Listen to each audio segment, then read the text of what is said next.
आज का ये एपिसोड शुरू करने से पहले एक छोटी सी बात। क्या आप भी अपना पॉडकास्ट बनाने की सोच रहे हैं? तो एंकर ट्राई कीजिए।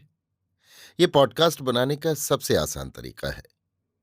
नंबर 1, ये फ्री है। नंबर 2, इसमें कई सारे ऐसे टूल्स हैं जो आपको अपने फ़ोन और कंप्यूटर पर रिकॉर्ड और एडिट करने की फैसिलिटी देते हैं। नंबर 3, आप अपने पॉडकास्ट को डिस्ट्रीब्यूट भी कर सकते हैं, जिससे इसे स्पॉटिफाई और दूसरे प्लेटफॉर्म पर सुना जा सके। तो डाउनलोड कीजिए फ्री एंकर ऐप या विजिट कीजिए anchor.fm पर अपना पॉडकास्ट स्टार्ट करने के लिए। ये तो थी एक छोटी सी जानकारी, और अब शुरू करते हैं एपिसोड का सिलसिला। तो आज के एपिसोड में लीजिए सुनिए रविन्द्रनाथ टैगोर के लिखे उपन्यास चोखेर बाली के हिंदी अनुवाद आंख की किरकिरी का भाग 36 मेरी यानी समीर गोस्वामी की आवाज में। बिहारी कभी भी अंधेरी रात में अकेला घर में बैठा किसी का ध्यान नहीं करता। आज तक कभी भी उसने अपने को अपना आलोच्य विषय नहीं बनाया। वो हमेशा अपनी पढ़ाई लिखाई, कामकाज या बंधु बांधवों में व्यस्त रहता था।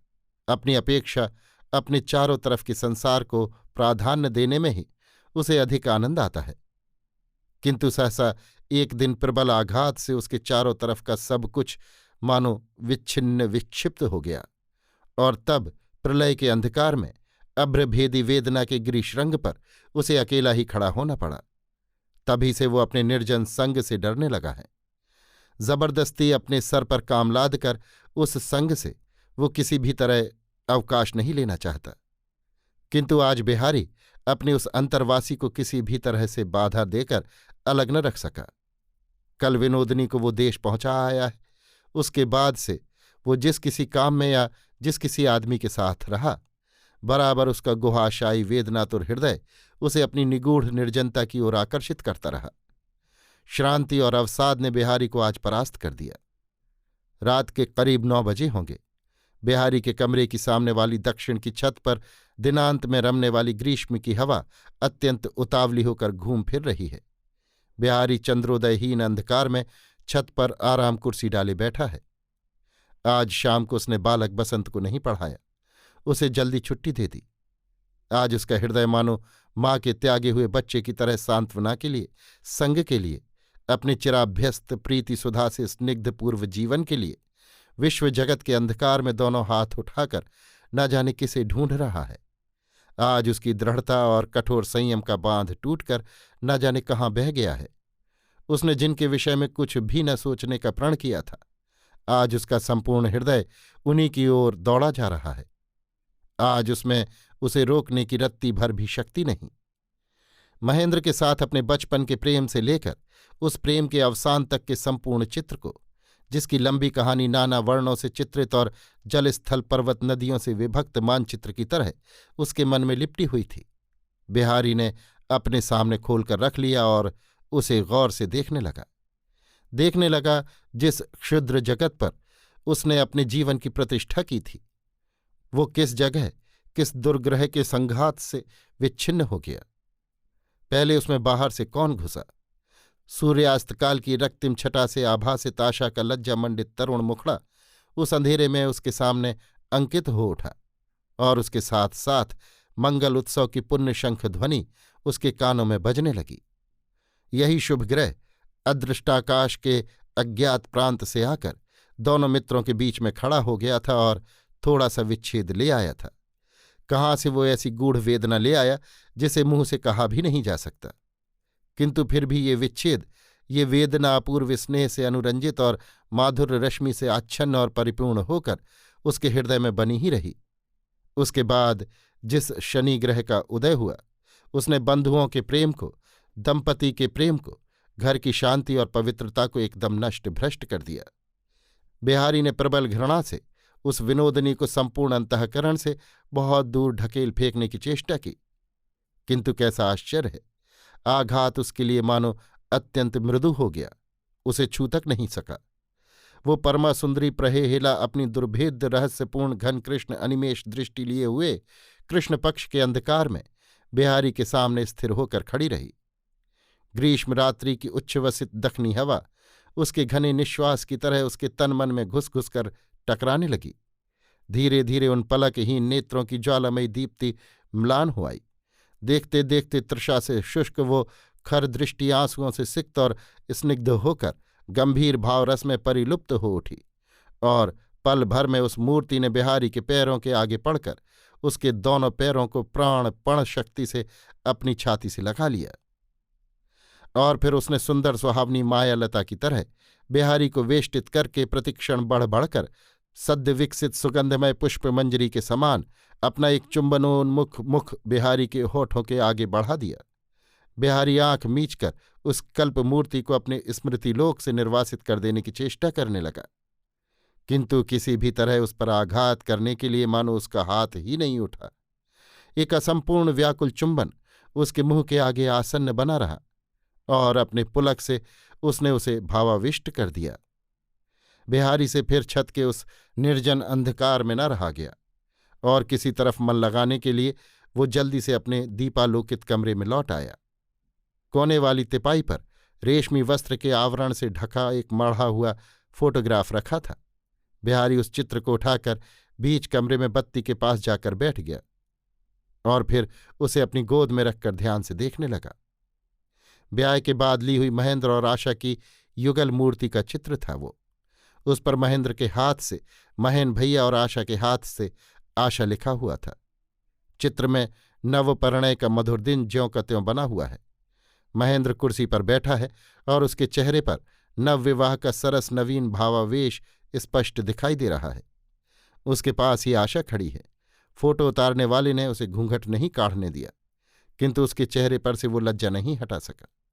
आज महेंद्र अपनी पार्श्वचरी आशा को रुलाकर कितना दूर चला जा रहा है, किंतु जड़ चित्र ने महेंद्र के चेहरे से नवीन प्रेम की एक रेखा तक नहीं बदलने दी। कुछ भी न समझते हुए भी उसने मूढ़ की तरह मानो अदृष्ट के परिहास को स्थायी कर रखा है। उस चित्र को गोद में लिए हुए बिहारी ने विनोदनी को धिक्कार और तिरस्कार से बहुत दूर निर्वासित करना चाहा, किंतु विनोदनी के प्रेम से विह्वल और यौवन से कोमल दोनों हाथ बिहारी के पैर पकड़े ही रहे। बिहारी मन ही मन बोला, ऐसा सुंदर प्रेम का जीवन तूने नष्ट भ्रष्ट कर दिया। किंतु विनोदनी का उस दिन का वो ऊर्ध्वोन्मुख व्याकुल चुंबन निवेदन मौन भाषा में बार बार उससे यही कहने लगा कि मैं तुमसे प्रेम करती हूं, सारे संसार में एकमात्र तुम ही को मैंने वरण किया है। किंतु बिहारी की बात का क्या यही जवाब है? बस इतनी सी बात क्या एक बर्बाद घर के निदारुण आर्तनाद को दबा देगी? बिहारी का अंतःकरण बोल उठा, नहीं पिशाची नहीं। पिशाची? बिहारी ने ये क्या पूरे तिरस्कार के साथ कहा है, या इसके साथ कुछ प्रेम का स्वर भी आ मिला है? जिस समय बिहारी अपने संपूर्ण जीवन के संपूर्ण प्रेम के अधिकार से वंचित होकर एकदम खाली हाथ भिखारी की तरह गली गली भटक रहा हो, उस समय क्या वो ऐसे अयाचित अपरिमित प्रेम के उपहार को संपूर्ण हृदय से उपेक्षा करके ठुकरा सकता है? इसकी तुलना में उसे मिला क्या है? इतने दिनों से अपना संपूर्ण जीवन अर्पण करके प्रेम भंडार से वो तो केवल किनकी भूसी की भिक्षा मांग रहा था। प्रेम को अन्नपूर्णा ने सोने के थाल में रखकर आज एकमात्र उसी के लिए जो नैवेद्य भोग भेजा है, अभागा बिहारी किस दुविधा में पड़कर उससे अपने को वंचित कर दे। तस्वीर को गोद में लिए हुए ऐसी ऐसी नाना बातें वो एकाग्र चित्त से सोच रहा था। इतने में किसी के पैरों की आहट सुनकर वो चौंक पड़ा। आंख उठाकर देखता है तो महेंद्र खड़ा है। चौंक कर उठते ही उसकी गोद में से तस्वीर नीचे कारपेट पर गिर पड़ी। उस पर उसका ध्यान ही नहीं गया। महेंद्र एकदम पूछ उठा, विनोदनी कहाँ है? बिहारी ने आगे बढ़कर महेंद्र का हाथ पकड़ते हुए कहा, जरा बैठो भाई साहब, मैं सब बता दूंगा। महेंद्र ने कहा, बैठकर बातें करने का मेरे पास समय नहीं है, बताओ विनोदनी कहाँ है? बिहारी ने कहा, तुम जो बात पूछ रहे हो उसका जवाब एक बात में नहीं दिया जा सकता, तुम्हें जरा स्थिर होकर बैठना होगा। महेंद्र ने कहा, उपदेश दोगे? उपदेश की बातें मैंने बचपन में बहुत पढ़ ली हैं। बिहारी ने कहा, नहीं, उपदेश देने का मुझे अधिकार भी नहीं और शक्ति भी नहीं। महेंद्र ने कहा, तो क्या तिरस्कार करोगे? मैं जानता हूं कि मैं पाखंडी हूं, नराधम हूं, और भी तुम जो कुछ कहना चाहो मैं सब कुछ हूं, किंतु तुम ये बताओ, तुम जानते हो या नहीं कि विनोदनी कहाँ है? जानता हूं। मुझे नहीं बताओगे? नहीं। तुम्हें बताना ही होगा। तुमने उसे चुरा कर छिपा रखा है। वो मेरी है, उसे लौटा दो मुझे। बिहारी क्षण भर स्तब्ध रहा, फिर दृढ़ स्वर से बोला, वो तुम्हारी नहीं है। मैं उसे चुरा कर नहीं लाया, वो खुद मेरे पास आकर पकड़ाई दी है। महेंद्र गरज उठा, झूठी बात है, और फिर बगल के बंद कमरे के दरवाजे पर जोर जोर से मुक्का मारता हुआ चिल्लाने लगा, विनोद, विनोद। भीतर से रोने की आवाज सुनकर वो बोल उठा, डरो मत विनोद, मैं महेंद्र हूं। मैं तुम्हें उद्धार करके ले जाऊंगा। कोई तुम्हें बंद करके नहीं रख सकता। इतना कहकर महेंद्र ने ज्यों ही जोर से धक्का मारा, दरवाजा खुल गया। महेंद्र बड़ी तेजी से भीतर घुसा। देखा कि बिल्कुल अंधेरा है। अस्फुट छाया की तरह उसे ऐसा दिखाई दिया कि बिस्तर पर मानो कोई डर के मारे सिकुड़कर सिसकता हुआ तकिए से चिपट गया है। बिहारी ने जल्दी से उस कमरे में जाकर बसंत को गोद में उठा लिया और सांत्वना के स्वर में कहने लगा, कोई डर नहीं बसंत, कोई डर नहीं, तुम डरो मत। महेंद्र बड़ी तेजी से बाहर निकल आया और फिर ऊपर नीचे इधर उधर चारों तरफ विनोदनी को ढूंढते ढूंढते परेशान हो गया। जब वो लौटकर बिहारी के पास आया, तब भी बसंत भय के आवेग से रह रहकर रो रहा था और बिहारी उस कमरे में बत्ती जलाकर उसे बिछौने पर लिटाकर देह पर हाथ फेर कर उसे सुलाने की कोशिश कर रहा था। महेंद्र ने कहा, विनोदनी को कहाँ छिपा रखा है? बिहारी ने कहा, भाई साहब, इस तरह शोर मत मचाओ। तुमने बेमतलब इस बच्चे को इतना डरा दिया है कि ये बीमार पड़ सकता है। मैं कहता हूं, विनोदनी की खबर से तुम्हें कोई मतलब नहीं।